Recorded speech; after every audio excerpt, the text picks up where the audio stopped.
El deseado de todas las gentes, capítulo 6, su estrella hemos visto.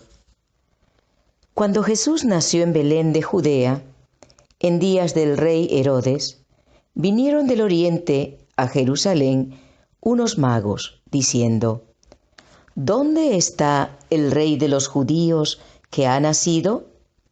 Porque su estrella hemos visto en el oriente y venimos a adorarle. Los magos del oriente eran filósofos. Pertenecían a una clase numerosa e influyente que incluía a hombres de noble alcurnia y que poseía gran parte de las riquezas y del saber de su nación. Entre ellos había muchos que explotaban la credulidad del pueblo. Otros eran hombres rectos que estudiaban las indicaciones de la providencia en la naturaleza, quienes eran honrados por su integridad y sabiduría. De este carácter eran los sabios que vinieron a Jesús. La luz de Dios siempre está resplandeciendo en medio de las tinieblas del paganismo. Mientras esos magos estudiaban los cielos, tachonados de estrellas, y trataban de escudriñar el oculto misterio de sus brillantes derroteros, contemplaban la gloria del Creador. Buscando un conocimiento más claro, se dirigieron a las Escrituras hebreas. En su propia tierra se atesoraban escritos proféticos que predecían la llegada de un maestro divino. Balaam era uno de esos magos, aunque en un tiempo fuera un profeta de Dios. Por el Espíritu Santo había predicho la prosperidad de Israel y la aparición del Mesías, y sus profecías se habían transmitido por tradición de siglo en siglo. Pero el advenimiento del Salvador se revelaba más claramente en el Antiguo Testamento. Con gozo supieron los magos que su venida se acercaba y que todo el mundo iba a ser llenado con el conocimiento de la gloria del Señor. Los sabios habían visto una luz misteriosa en los cielos la noche en que la gloria de Dios inundó las colinas de Belén. Al desvanecerse la luz, apareció una estrella luminosa que se demoró en el cielo. No era una estrella fija ni un planeta, y el fenómeno excitó un agudo interés. Esa estrella era una distante compañía de ángeles resplandecientes, pero los sabios lo ignoraban. Sin embargo, tenían la impresión de que la estrella era de especial importancia para ellos. Consultaron a los sacerdotes y filósofos y examinaron los rollos de los anales antiguos. La profecía de Balaam declaraba: «Saldrá estrella de Jacob y se levantará cetro de Israel». ¿Podría haber sido enviada esta extraña estrella como precursora del prometido? Los magos habían recibido con gratitud la luz de la verdad enviada por el cielo. Ahora esa luz se derramaba sobre ellos en rayos más brillantes. En sueños recibieron la indicación de ir en busca del príncipe recién nacido. Así como por fe Abraham salió al llamado de Dios sin saber a dónde iba, así como por fe Israel siguió la columna de nube hasta la tierra prometida, así esos gentiles salieron para encontrar al Salvador prometido. En el oriente abundaban las cosas preciosas, y los magos no salieron con las manos vacías. Era costumbre ofrecer presentes como un acto de homenaje a los príncipes u otros personajes encumbrados. Y los sabios llevaron los más ricos dones de su tierra como ofrenda a ese ser en quien todas las familias de la tierra iban a ser bendecidas. Era necesario viajar de noche para poder ver la estrella, pero los viajeros pasaron el tiempo repitiendo dichos tradicionales y oráculos proféticos relativos al ser a quien buscaban. En cada descanso escudriñaban las profecías y se afirmaba en ellos la convicción de que eran guiados divinamente. Mientras tenían la estrella por delante como señal exterior, también tenían la evidencia interior del Espíritu Santo, quien estaba impresionando sus corazones y les inspiraba esperanza. El viaje, aunque largo, fue para ellos muy feliz. Cuando llegaron a la tierra de Israel y descendían del monte de los Olivos, con Jerusalén a la vista, he aquí que la estrella que los había guiado durante todo el camino se detuvo sobre el templo y después de un momento desapareció de su vista. Con avidez aceleraron el paso, esperando con gran confianza que el nacimiento del Mesías fuese el motivo gozoso de toda conversación. Pero sus averiguaciones fueron en vano. Entrando en la ciudad santa, se dirigieron al templo. Para su gran asombro, no encontraron allí nadie que pareciese saber algo del recién nacido rey. Sus preguntas no provocaban expresiones de gozo, sino más bien de sorpresa y temor, no exenta de desprecio. Los sacerdotes repetían tradiciones, hacían alarde de su religión y piedad personal, mientras denunciaban a los griegos y romanos como paganos y más pecadores que los demás. Los sabios no eran idólatras y a la vista de Dios ocupaban una posición mucho más elevada que sus profesos adoradores. Y sin embargo, los judíos los consideraban paganos. Aún entre los designados guardianes de los santos oráculos, sus ávidas preguntas no hicieron vibrar fibras de simpatía. La noticia de la llegada de los magos cundió rápidamente por toda Jerusalén. Su extraña misión creó agitación entre el pueblo, agitación que penetró hasta en el palacio del rey Herodes. El taimado Idumeo quedó perturbado por la insinuación de un posible rival. Innumerables crímenes habían manchado el camino de su ascensión al trono. Por ser de sangre extranjera, era odiado por el pueblo sobre el cual reinaba. Su única seguridad estribaba en el favor de Roma.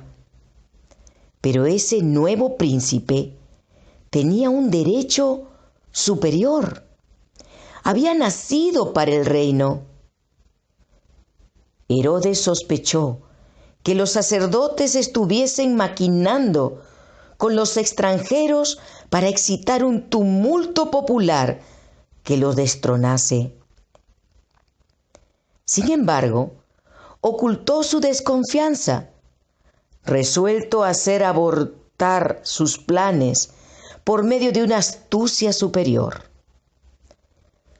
Reuniendo a los principales sacerdotes y escribas, los interrogó acerca de lo que enseñaban sus libros sagrados con respecto al lugar en que había de nacer el Mesías.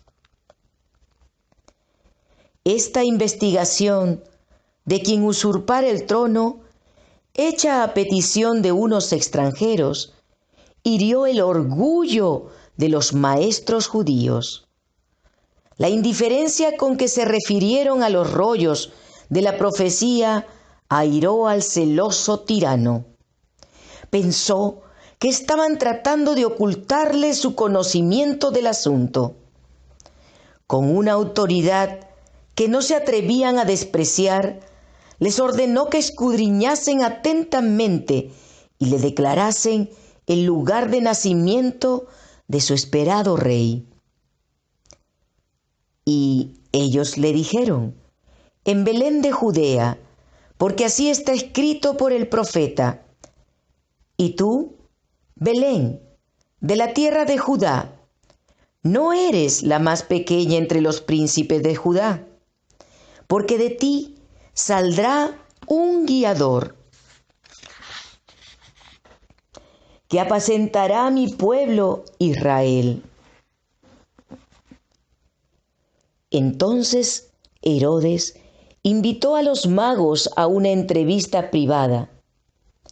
Dentro de su corazón rugía una tempestad de ira y temor, pero conservaba un exterior sereno y recibió cortésmente a los extranjeros.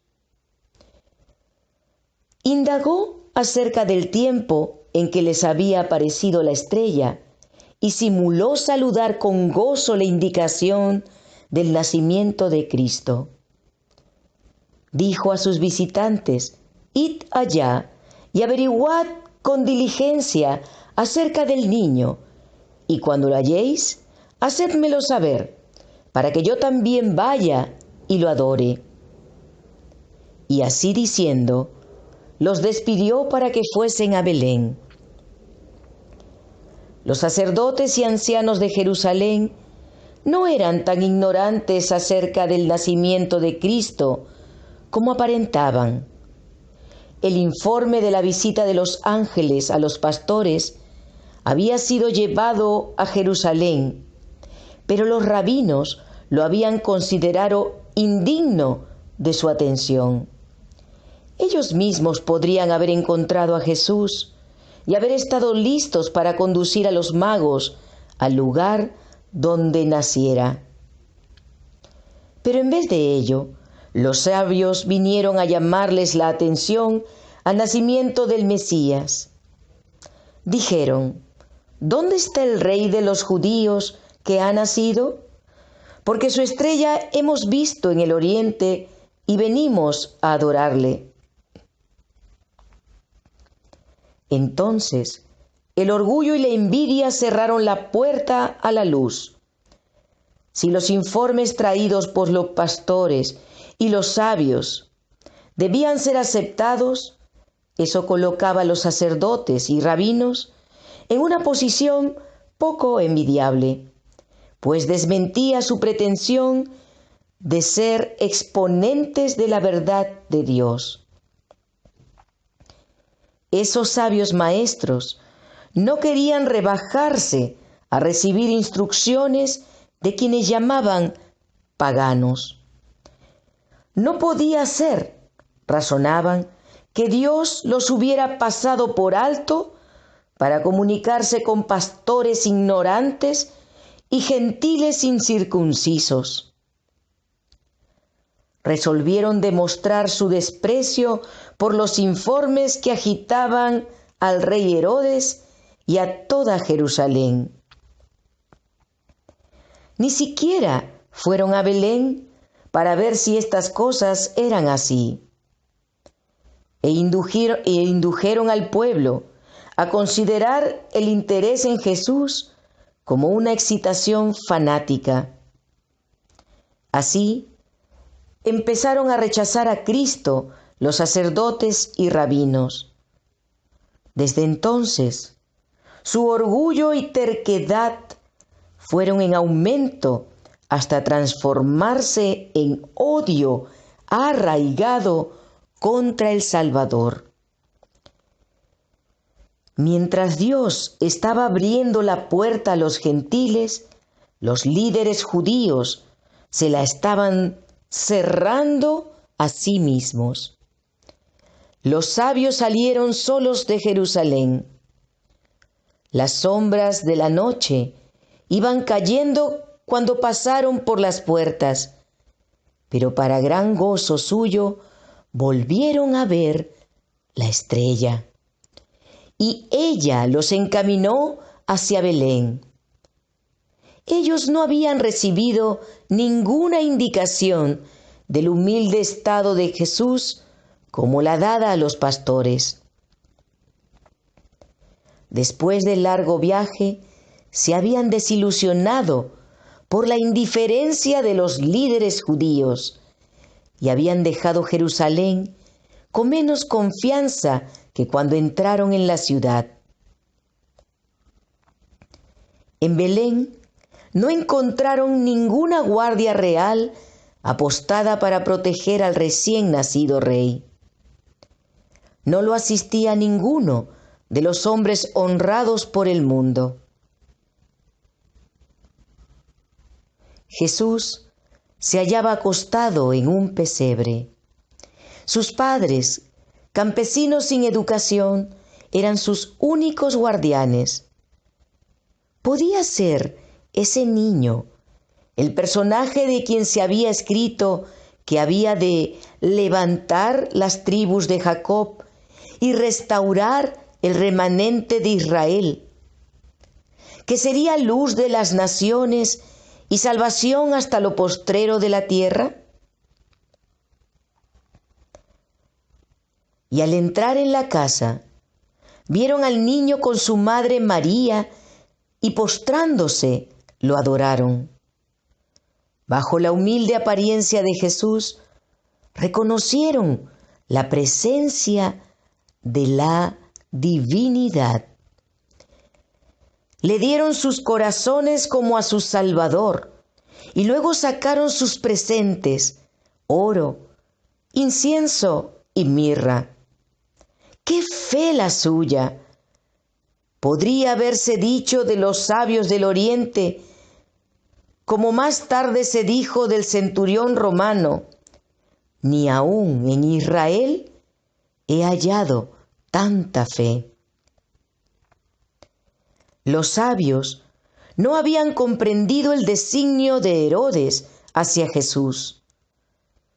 Cuando lograron el objetivo de su viaje, se prepararon para volver a Jerusalén y se propusieron darle cuenta de su éxito.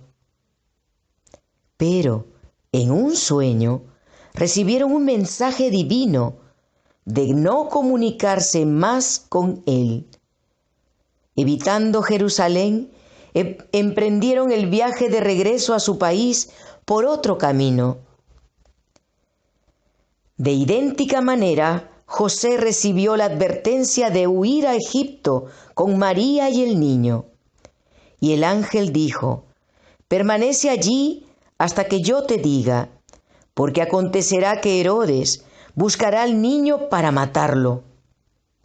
José obedeció sin dilación, emprendiendo viaje de noche para mayor seguridad. Mediante los sabios, Dios había llamado la atención de la nación judía al nacimiento de su Hijo. Sus indagaciones en Jerusalén, el interés popular que excitaron y aún los celos de Herodes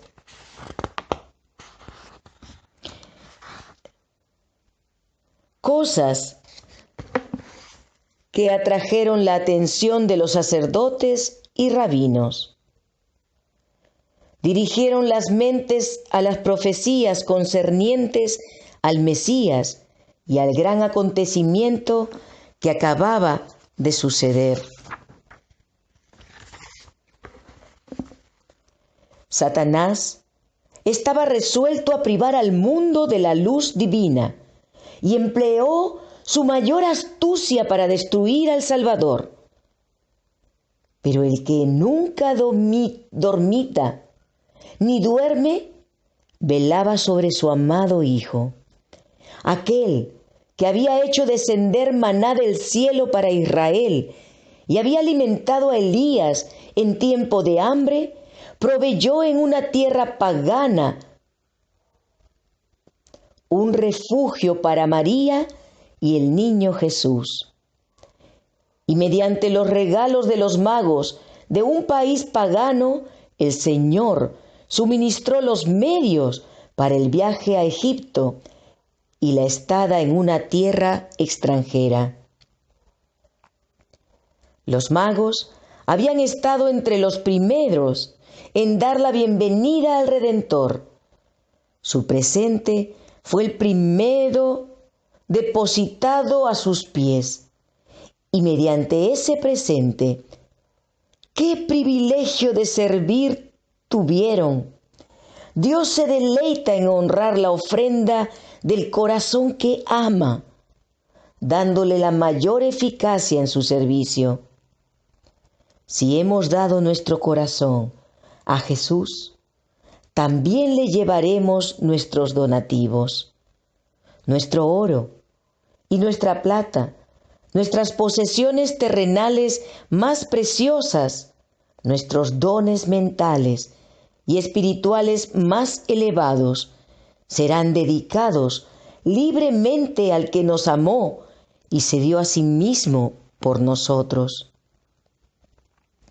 Herodes esperó impacientemente en Jerusalén el regreso de los sabios. A medida que pasaba el tiempo y ellos no aparecían, se despertaron sus sospechas. La poca voluntad de los rabinos para señalar el lugar del nacimiento del Mesías parecía indicar que se habían dado cuenta de su designio y que los magos lo evitaban a propósito. Ese pensamiento lo enfureció. La artimaña había fracasado, pero le quedaba el recurso de la fuerza. Iba a ser un escarmiento en este niño rey. Esos altivos judíos verían lo que podían esperar de sus intentos por poner a un monarca en el trono. Envió inmediatamente soldados a Belén con órdenes de matar a todos los niños menores de 2 años. Los tranquilos hogares de la ciudad de David presenciaron esas escenas de horror que 6 siglos antes habían sido presentadas al profeta. Voz fue oída en Ramá, grande lamentación, lloro y gemido. Raquel, que llora a sus hijos y no quiso ser consolada porque perecieron. Los judíos habían traído esa calamidad sobre sí mismos. Si hubieran andado con fidelidad y humildad delante de Dios, de alguna manera señalada, Él habría hecho inofensiva para ellos la ira del rey. Pero se habían separado de Dios por sus pecados y habían rechazado al Espíritu Santo, que era su único escudo. No habían estudiado las Escrituras con el deseo de conformarse a la voluntad de Dios. Habían buscado profecías que pudiesen interpretarse de manera que los exaltaran y mostrasen cómo Dios despreciaba a todas las otras naciones. se jactaban orgullosamente de que el Mesías vendría como rey para vencer a sus enemigos y hollar a los paganos en su ira. Así habían excitado el odio de sus gobernantes. A través de su falsa presentación de la misión de Cristo, Satanás se había propuesto lograr la destrucción del Salvador, pero en vez de ello, eso se volvió sobre sus cabezas. Este acto de crueldad fue uno de los últimos que ensombrecieron el reinado de Herodes. Poco después de la matanza de los inocentes, cayó bajo esa condena que nadie puede apartar. Sufrió una muerte horrible. José, que todavía estaba en Egipto, recibió entonces de un ángel de Dios la orden de volver a la tierra de Israel.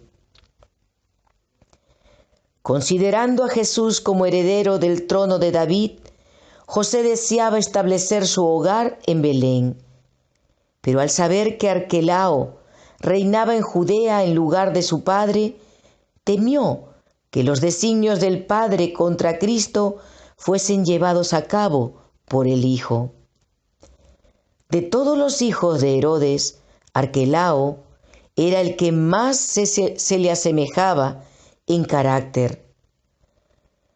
Ya su advenimiento al gobierno había sido señalado por un tumulto en Jerusalén y la matanza de miles de judíos por los guardias romanos. De nuevo José fue dirigido a un lugar de seguridad.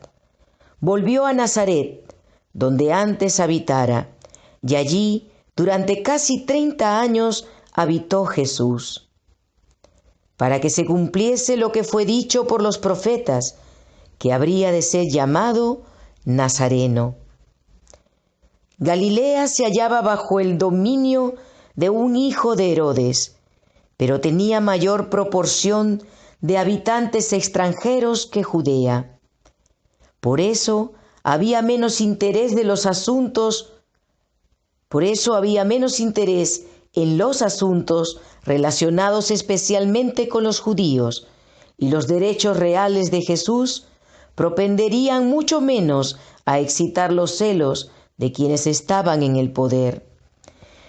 Tal fue la recepción del Salvador cuando vino a la tierra.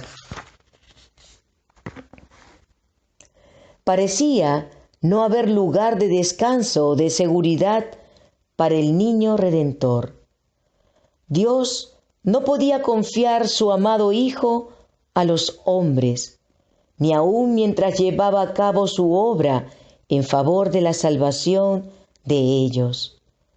Comisionó a los ángeles para que acompañasen a Jesús y lo protegieran hasta que cumpliese su misión en la tierra y muriera a manos de quienes había venido a salvar.